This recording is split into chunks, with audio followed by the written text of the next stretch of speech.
This is Cristina and Jacqui. from She Commerce, and we're here in Cannes. And something we want to talk about today is, not all disruptors need to shout. Correct. Some rebuild the system entirely. And our guest today did exactly that. It's a pleasure to have the co-founder and CEO of Topsort. Sorry, I had to say it again, Topsort. I've been We get saying that a that. lot. All right, well, we'll start again. Focus is hitting us, so I'm just going to move it. Hello and welcome to She Commerce. This is Cristina And Jacqui. joining you from Cannes. Not all disruptors need to shout. Correct. Some rebuild the system entirely. And our guest today is doing just that. It's our pleasure to have the founder and CEO of Topsort, Regina Ye, join us here on the She Commerce podcast here at Cannes Confidential. Our episode today is going to dig deep and really uncover and be here for not just the hype, but you're here to help fix the problem, fix what's broken. So while everyone's throwing around the buzzwords, you can't get away from it here, AI-powered optimization, you're actually building it and creating the infrastructure that makes retail media accessible, efficient, performance-driven for brands that don't have billion-dollar budgets, which is a lot of brands. It is rare to find those billion-dollar brands. Here's what we love the most. Regina, you're not just scaling a company, you're redefining who gets to win in commerce. Topsort, under your leadership, is blowing those doors open with machine learning that levels the playing field for challenger brands. The three things that stick out to us about your approach is that there's democratization over domination. Building tech that empowers more players, not just the biggest ones, which is all about what competition should be, right? Substance over noise, less sizzle, more systems that actually deliver ROI, and a global mindset with practical execution, bridging innovation with real-world retail constraints. So you're proof that you don't need to be the loudest voice in the room to fundamentally change the game. And that's the kind of leadership we're here for. Welcome to She Commerce, Regina. Thank you for having me. Yes. We're going to be melting together, but Yeah, it's hot. it's par for the course here in Cannes. Yes, absolutely. So, Regina, let's go into the state of retail media today. It's become one of the fastest growing channels, and yet much of the spend remains concentrated amongst a relatively small group of players. Where is retail media spend actually concentrated today? And what does that mean for everyone else trying to build a network? I should have. Yeah, that's a great question. So today, retail media, I think in Cannes this year, we're hearing a lot about like retail media needs to go through an adulting process, Yeah. right?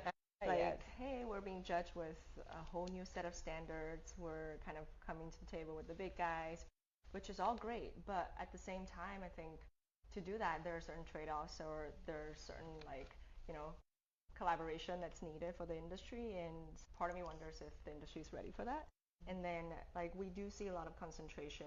Today, it's really kind of down to, I think, one is their early adopters. So people who got started earlier in retail media still, they have the head start. And I think a lot of them get to sort of keep the leadership position because of the years of, like, built up and learning they've accumulated in the organizations. And then also, it's just really the know-how of, like, I think big brands or some of the traditional media players are still very vocal, right, in the space. And I would say there still hasn't, like, we haven't come to a true transparent or like open network or real democratization of retail media yet, which I think is what a lot of us are like really excited about, and we're hoping technology can help us achieve that. What are brands getting wrong when they think about retail media today? This is interesting. I think brands have sort of their own opinion of what's retail media, and then they're constantly being told 10,000 other things about retail media. But our view is actually to keep it simple and really know that the power of retail media or commerce media is really the fact that you're so close to the conversion, you're so close to the purchase event and purchase intent. So really keep your eyes on the price and on the numbers and the performance. And I think that's actually the hard part. It's the simple part, but the basics are hard to get right sometimes. And then I think we see voices and players trying to say, you know what, it's not just about performance, but really it really comes down to performance. And I think brands deserve to sort of demand a certain level of performance and to say we want the same measurement, we want the same level of reporting, if not more. than traditional media if you want the same level of budgets. Absolutely. It's a It's a, finite budget. Yeah, it's also, I guess, it's really hard to do the things that you have to do. You have to focus on day in, day out versus all new shiny, interesting that's toy coming through, and you want to play with that as opposed to your Lego that you've had for a long time kind of thing, you know? and I think we're in Cannes this year where retail media is sort of having that really interesting moment where it's not the new shiny thing anymore. Like it was very new a few years ago, and now it's like, okay, what is really the angle here, and how do they connect with brands really, and that's very interesting. Yeah. Which brings us to our next question. So, Retail Media 1.0 was focused a lot around sponsored products. Retail Media 2.0 was displays came in and definitely offsite media. What would you say defines Retail Media 3.0? Yeah. I think it's about melting all of those together and being less about the forms and more about the substance or the intelligence behind it. So there's definitely an increasing demand for like we want it to be performative, we want it to really hold up to the promises from the brands and agencies, which is great. But also, for example, right, like if we're talking a lot about agentic commerce or AI, does that mean search volume might decrease by even just 20% in a few years, and then that becomes a whole new different format? And if the attention becomes either even more fragmented and personalized, or it's kind of going mainly to another channel and it's happening so fast, like how do we sort of prepare for that? And my view is that it actually comes down to making sure you have a very cohesive logic and like intelligent system that sort of connects all these pieces, and so that if you have a new chatbot, if you have text or email, WhatsApp, whatnot, these are additional channels. You're not kind of building your whole retail media offering from scratch just because search changed. Right. Yeah. So, not putting all your eggs in one basket either, kind of diversifying across the full ecosystem and then connecting all those parts so they're not siloed. Yes, exactly. And then to do that, it's really kind of go see one layer behind it, right? Like I think nowadays the conversations we have are more focused around how do you make decisions, like how do you decide when you have all these like search, organic, seller, merchandising, and then also the ads teams now have a increasing voice in these organizations. Like can all these things work towards the same goal, which is to increase the business revenue? And our view is yes. And then with Commerce AI, you can throw it all into one and actually have the model optimized for all of these. And I think it's a whole different paradigm that before it wasn't really possible. And I think collectively we need to think bigger than just, okay, we have sponsored products, we have sponsored display, like, a new format and the new shiny toy. But really it's like now we can think even bigger, but it requires some boundaries are collapsing, right, with AI. So then like how do you define the new thing? And like when we're not even so sure about what it will look like, or it's so new for everybody, I think whoever gets to adapt first or sort of like learn to think on their feet or just try and see the power of the technology really gets to win. So we've been talking about AI, AI, AI all over again. Yeah. Before Can, it'll obviously go through after Can. It is dominating conversations across the industry. But what we've been hearing more about, and you alluded to this earlier, Regina, is agentic commerce. How do you define it? And why should commerce leaders Be paying attention. Yeah. And also on AI, I think it's connected to agentic commerce, of course. It's just sort of like, for me, my understanding of AI, I think everyone has sort of different ways to adopt and different definitions of it. But like when we think of AI, we're really thinking of very intelligent machine that's making decisions, not in a linear way, but sort of making some patterns out of chaos. Of course. Yeah. And then for agentic commerce, it's sort of thinking about to what extent will like our human relationship change with machines, right? As an organization, you can adopt AI and sort of say, you know what, we will have it assist or help or like our team do stuff. But I think for commerce, it kind of one thing we will talk more and more about is sort of letting the machine predict the next impression or next click or next purchase, like the next consumer interaction. Yeah. Exactly. And how sometimes it's so different from what you might think what happened, but like a lot of other signals that actually have a lot of correlation with that final outcome or something that you wouldn't necessarily like anticipate in the beginning.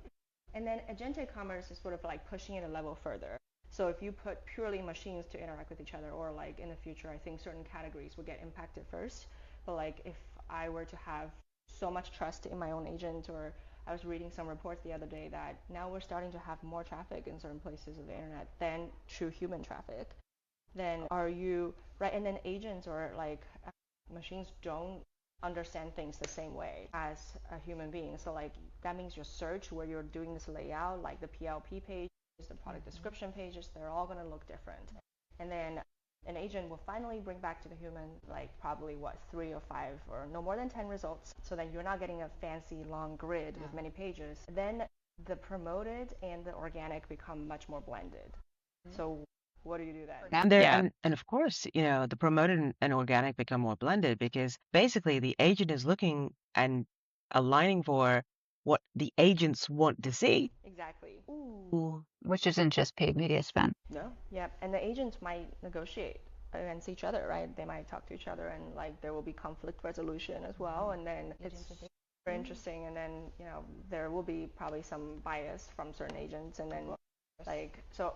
I think we're nowhere near ready for that as an industry, but it will be. It's something that like few are sort of like getting right or thinking more and more about, and I'm excited to see what comes out of it, because letting like commerce, letting a model predict the next purchase is really powerful, just like LLMs ultimately predict the next word.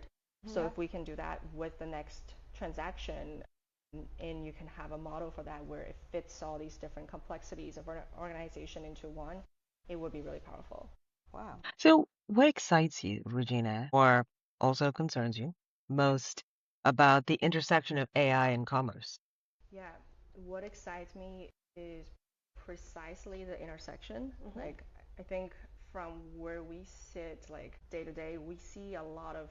Sometimes it feels like two different worlds. Like, we have an office in Menlo Park. Our team, lots of them come from like Silicon Valley, big tech. So then AI feels like very natural. Like you talk about it, you think about it all the time, and of course, it's the default. Like I think over a year ago, we were talking about how agents might have to negotiate with each other internally, and then it sounded like kind of crazy to some back then.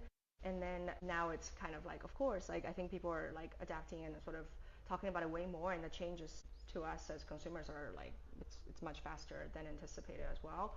So I'm really excited to see the two worlds really blend, because like still when we talk to certain retailers or brands, a lot of them are saying, hey, it's great, but I'm discovering because of the shift in technology that my fundamentals are not ready. And we as an organization are totally like kind of right now maybe in a bit of a paralysis, or sort of thinking about, hey, which direction do we go next? And maybe they're waiting it out. And I feel like we are in a very unique spot where we can help bridge some of those gaps in a broader context now, where we have the trust of a lot of retailers and brands, and at the same time, like we're really seeing what's happening on the front lines of technology and have been building some of that. So bringing it together is still very exciting, and I still think there's a lot to do as an industry, like on the buy side or sell side, like all those, and retail media and commerce media is still such a small piece of everything we're seeing and hearing and can. And with AI, I really think so much will change. So I'm personally very excited about that, and I think our team have been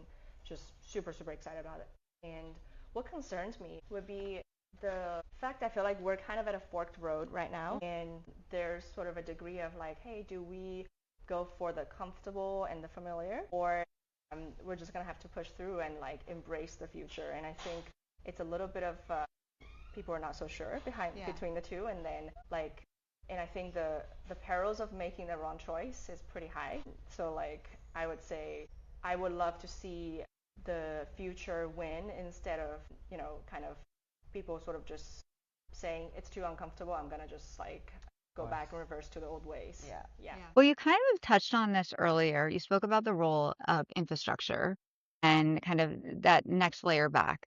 So, what do you think the role of auctions, ad serving, and AI optimization are going to play in this next generation of AI commerce experiences? Sorry, could you repeat? Yeah. What role do you think auctions, ad serving, and AI optimization are playing in shaping the next generation of commerce experience? Yeah, that's a great question. I think it should be the default. So for us, we actually built it as the default, and then we ended up gaining those more traditional ad tech muscles like fixed tenancy, like the parallels or kind of equivalents of the features you would have in an ad server in our second, third year of business and audiences, etc. as well. Our first offering was very simple. It was just like, let's focus on the purchase intent, let's focus on the product catalog and the behaviors associated with the products, and that's it.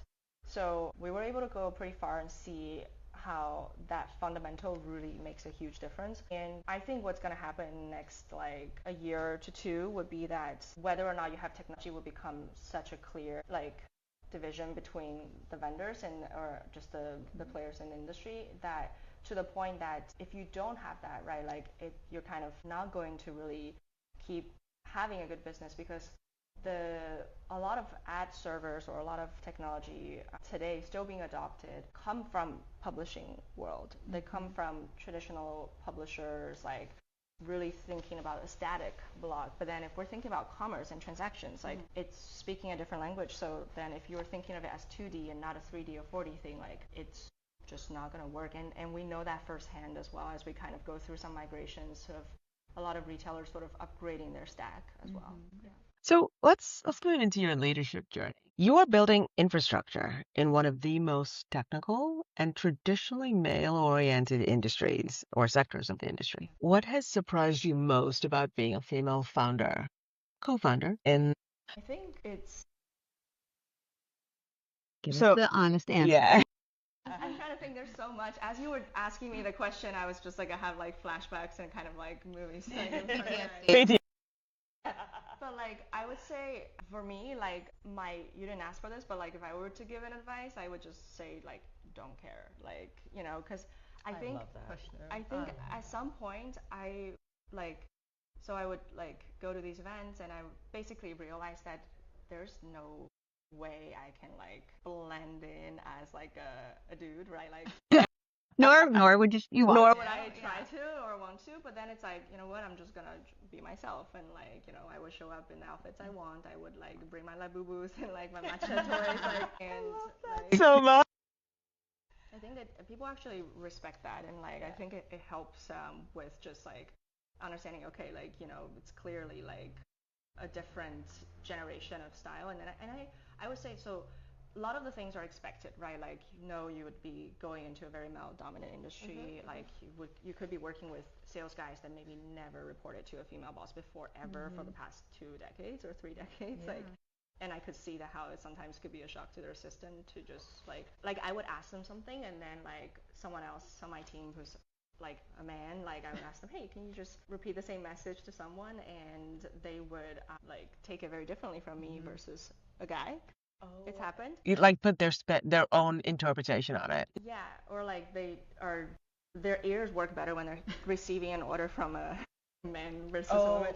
I think it happens. That's called selective hearing. Yeah. Okay, yeah, so it's a thing. Yeah. But what surprised me, I would say, is that how fast or how like little, I think with the industry sort of like catching up to a lot of things like happening and embracing more technology, I'm actually positively surprised by the level of like female leadership we're seeing increasing in the space, and then also how less, and I wouldn't say little because it's still valued a lot, but I think less and less the sort of like sales guys pulling ranks and like saying, hey, I've done this for so many years really matter in a fast changing space. Yeah. Like I think it's valued less now, which could be a good thing because you know, we've also done A/B tests or like kind of just seen comparisons naturally in the company that sometimes people who don't have necessarily the level of industry experience might also be more open-minded and more comfortable selling a new solution as well. Yeah. Now, earlier you said that, you know, I asked you the question, you said if you were going to give advice, the first thing you said was don't care. So, which is a fantastic, piece of advice, but what else would you give a woman, who is basically in the minority when they're building companies in these industries? We don't care is one of them. What are the other, other pieces of advice for coping mechanisms or coping strategies? Yeah. I have so many. We got time. We got time. I would say one is like you have to just aggressively believe in yourself. You really have to. And then there will be people that try to like kind of maybe, you know, like you just have to believe in yourself. Like otherwise, what are we doing, right? Like If you don't believe in yourself, who's going to believe in you? Yeah. yeah. So I think that really like matters. Like know what you're really good at and like just have unwavering faith in yourself for doing that. Because like I look back on some of the mistakes or like decisions we made that perhaps looking back they weren't so good, and those were the moments where I kind of doubted my own my own instincts, or kind of like thinking, oh, maybe I need a man to help negotiate this deal or something, right? But it's like, you know what, just believe in yourself. I think having a good support network and having really strong believers and allies really help, especially early days, I think, in the company, because we had little credentials in the company, like we were just starting, and I would two co-founders that are both men that were really supportive, and I could kind of say, hey, you know, guys, like I think I'm dealing with a certain audience here, then it would be better if you guys kind of like step up for these calls or meetings, and that also works. And then also I think having just like personal grounding routines where like if I'm traveling too much, if I'm like, you know, in too much of a Vegas conference room sometimes, like I think just having your little personal like oasis of like, you know what, I'm just gonna chill, I'm just gonna relax and like, you know, drink a cup of tea or something, like that also helps. But yeah, like knowing that you're different and like, you know, just be you, and I think people always respect that. Yeah, for sure. Authenticity always wins. Yes. Completely. You know, in my mind, I really have this vision of Regina, you know, in a Office great outfit, Labubus. in a great outfit with a lububu and a matcha tea, Yes. in a I have sea it. of suits. I see a suits. Yeah. But that's memorable. They will remember, everyone will remember you, not the suits. Yeah. And it's like, you know what, if that is somehow annoying to you, if that's your problem, like maybe go get a matcha, right? Like relax, like yeah. All right. Well, Well, I, yeah. yes, Especially if you're in Canada. yeah. If we invited you back to She-Commerce in 2028, and we were happy to do that, what prediction from today's conversation would you be most proud of to say, wow, we got that right? If we can help accelerate the adoption of AI in true commerce AI forms, then in various applications and products we're launching and we've already launched that are coming up, I would say seeing it being used and getting value, and can come to Cannes and hear people say, you know what, that's actually changed, or it played a role in our transformation, in the journey that I think all of us here know we're about to embark on, that would make me feel very happy. 2028. We'll be back. It's going to be a few very interesting years ahead of us. The pace of them will be insane, but Yeah. yes. Get your skates. Yeah. All right. We're going to go into our quick fire round, and that is where we are going to ask you questions. You just give us your top of mind response, short, pithy. All right. I'll start. Retail media or AI? Which one gets more overhyped? AI. One founder or entrepreneur you admire. Patrick Collinson. He reads a lot. And I actually really like, they have a books collection. So like, you might not know this, I actually studied liberal arts and philosophy for 2 years before I studied computer science in school. And part of what I did when I was in my teenage years was just reading a ton of like really old books. And First edition too. yeah, so they have like, I learned ancient Greek to read like Plato, and like it's not sticking with me so much, but I did learn, like I go through lexicons and translate words and stuff. I used to look at these, you know, these dual You're books making where you her have. so happy right now. I know, you really are. Yeah. And you know, on the one page there would be everything in Greek, and of course, because you do math, you understand some of the symbols and so on and so forth. And the other side was the. Yeah, it's really fun. So like they have like this thing called Stripe Press, and then they actually like have books they like or recommend, and they even publish some books. And like I just think it's really good to have companies that sort of have that level of self-awareness, or like at least think and read. Like I like that. Yeah. What's one app besides your own that you could not live without? Sorry, what's the question? An app you could not live without. Recently, I discovered this app that someone from our sales team told us. It's called Time Shift. So it's for jet lags. And yes, I think I got your interest on this one. So we have been traveling a lot. I feel like all of us have. And so I was coming back from a trip to Shanghai, and then this guy was coming back from NRF Singapore. So I was like, how are you not tired? I'm so tired. And he's like, oh, because I have this app. And apparently, so you just put in your flights, and it would tell you like when you can drink coffee, when you can be under the sun, when do you sleep. And I haven't tried it. Optimizing. Yeah. Yeah, I haven't tried it for a full trip yet, but so far so good. So it's kind of my new app right now. Oh my Wow. God. Yeah.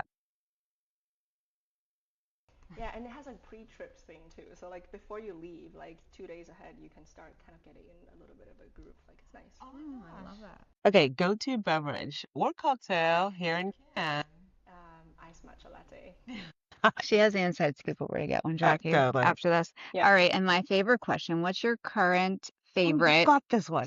current favorite hype song when you're getting amping yourself up for that presentation or that speaking engagement? Recently, for the past like 4 months, it's been Stateside, like Zara Larson and Pink Panther. All right. Yeah. No, that's not it. No, don't sing. It's been stuck in my head and it's just good. It is a good song. Yeah. All right. Well, in closing, we want to end with a little bit more of your foresight, your advice, and what's one thing you want the next generation of female founders to know? It's, time is on your side and just go ahead and try. Like there's so little that you can lose if you just try, and like messing up isn't the biggest deal. Yeah. Oh, Let it go. so good. Let it Let it go. go. Let it go. Let it go. Oh my God, I'm digging that. See? Yeah. Well, we can't thank you enough for joining us and melting with us a little bit today. We appreciate the time. We appreciate your insights. And, with every conversation we have on She-commerce, we ask our guests to take a pledge with us and join our community to pay it forward and join the sisterhood. So, Regina, would you like to take that pledge today? Of course. All right. Well, you heard it here. We're going to be back in 2028 With Regina. fact checking. So there's Regina. Thank you so much for your time with us today. Thank We you. have really enjoyed it. Yeah. And the only thing left to say right now is fierce women, bold brands, one sisterhood.